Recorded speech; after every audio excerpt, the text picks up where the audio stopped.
I have entered a plea of not guilty on your behalf. I object. What is your phone number? You cannot sir? enter a plea. I have not entered a plea. I just did.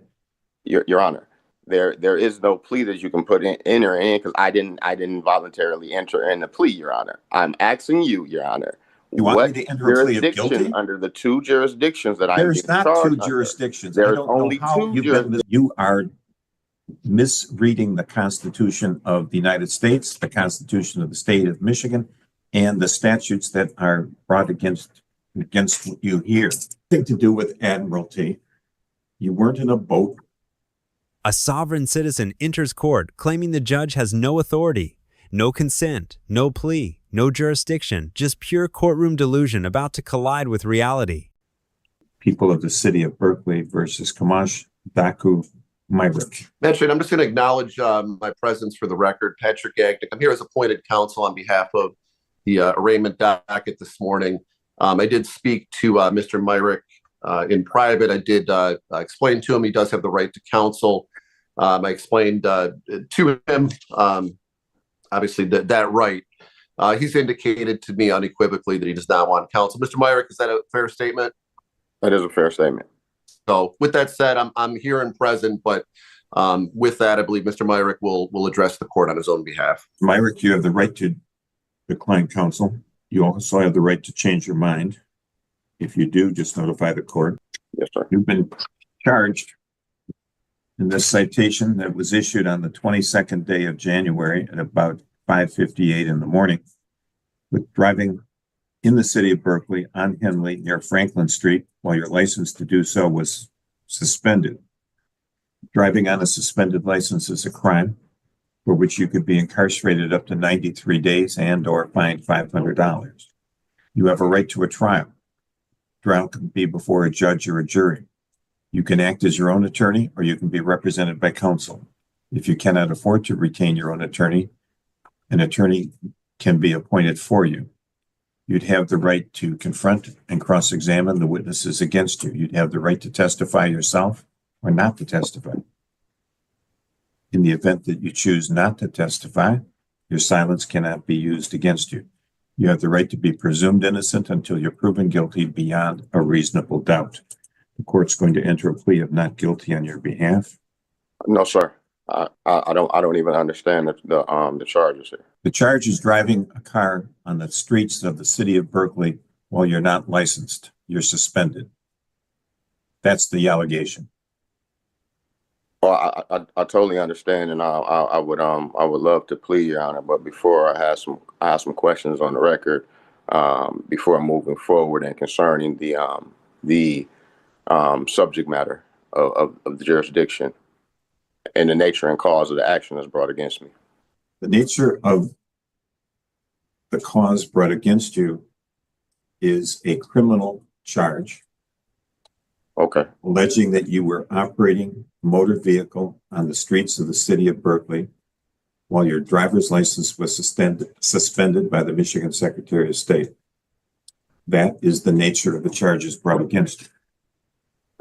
Thank you, Your Honor. For the record, are you saying that these are criminal charges? Yeah. Okay, Your Honor.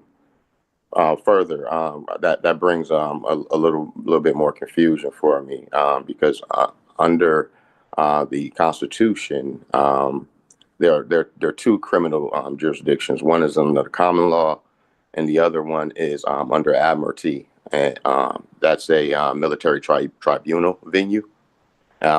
And under Article 1, Section 8, Clause 17, which one of these criminal jurisdictions am I being brought on charges under? Mr. Myrick, your perception as to the nature of the Constitution and its implications is grossly distorted. You're not dealing with reality. Objection, Your Honor.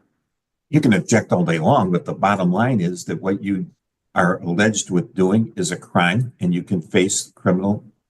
are facing criminal prosecution here with a potential jail sentence of 93 days. Now, this isn't complicated. If you want to come up with words that don't make sense, keep talking. But the bottom line is that there's no correlation with what's going on here and Admiralty law whatsoever. And the Well, common law is a civil concept. We have statutes in the state of Michigan, as do all 50 of the states. The federal courts have statutes, and common law is a civil thing. There's no common law crimes. exactly.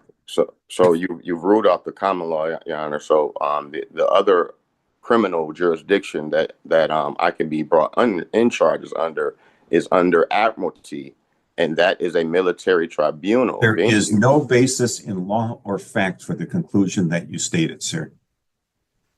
Your Honor, you need said a that lawyer. I'm under a criminal. This is a criminal charge, correct? Yeah. So which of the two criminal You jurisdictions? haven't heard are what you I've said, thinking of? sir.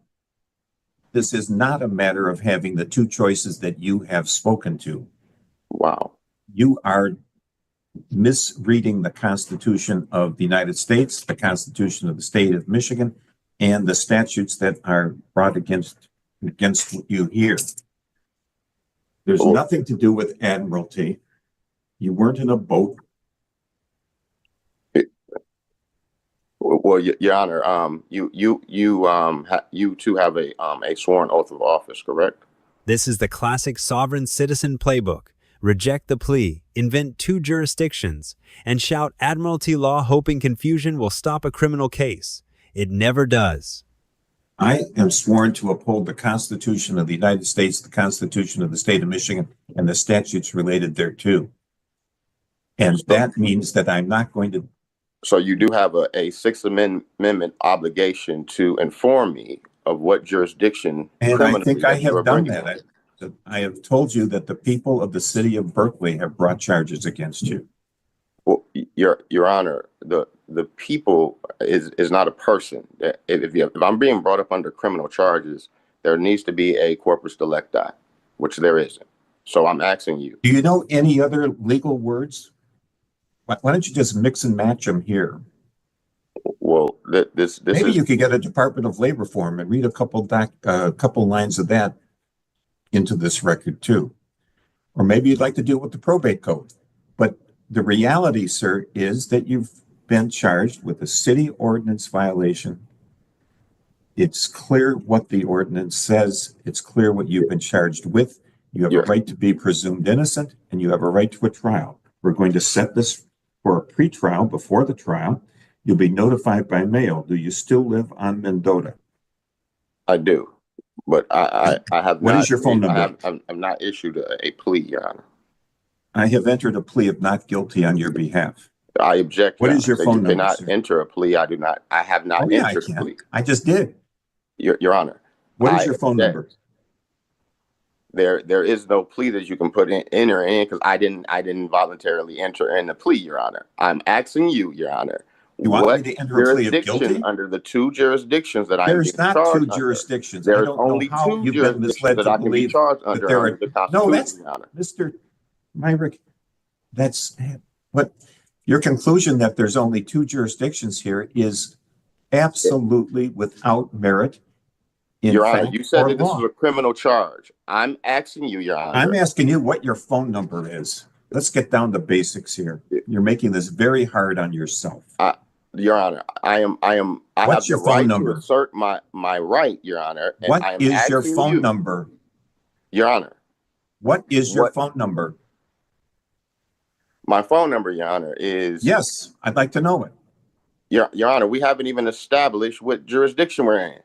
We have, I have established that. I told you it's the people of the city of Berkeley that brought the charges against you. Your You've Honor, said that three times now. You stated on the record that these were criminal charges, Your Honor. I need to have Correct. an understanding. By the Constitution, Your Honor, there are only two Where criminal does the charges that I can be Constitution say brought you under. have to have an understanding? Say again, Your Honor. Where does the Constitution say you have to have an understanding? By the Sixth Amendment, Your Honor. The Sixth Amendment says you have the to right understand. The Sixth Amendment can't make you understand if you're being unreasonable. But Your Honor, I have the right to understand what jurisdiction that I'm being brought under, and you have an obligation to inform me of that jurisdiction, Your Honor. Which I have done about by 17 the times. Constitution, under Article 1, Section 8, Clause 17, Your Honor. Mr. Myrick, your bond is $1,000 cash or surety. It must be paid within 48 hours or there'll be a warrant issued for your arrest. Your Honor. That's done. We're through. Good luck. Your Honor. Get your own lawyer. Your Honor, you have not given me a jurisdiction, Your Honor. I've given you a jurisdiction 4 times. I'm not going to waste any Your more Honor. time. Oh, Mr. Gagnon, let's just hope this is, Not him. let's just see who it is.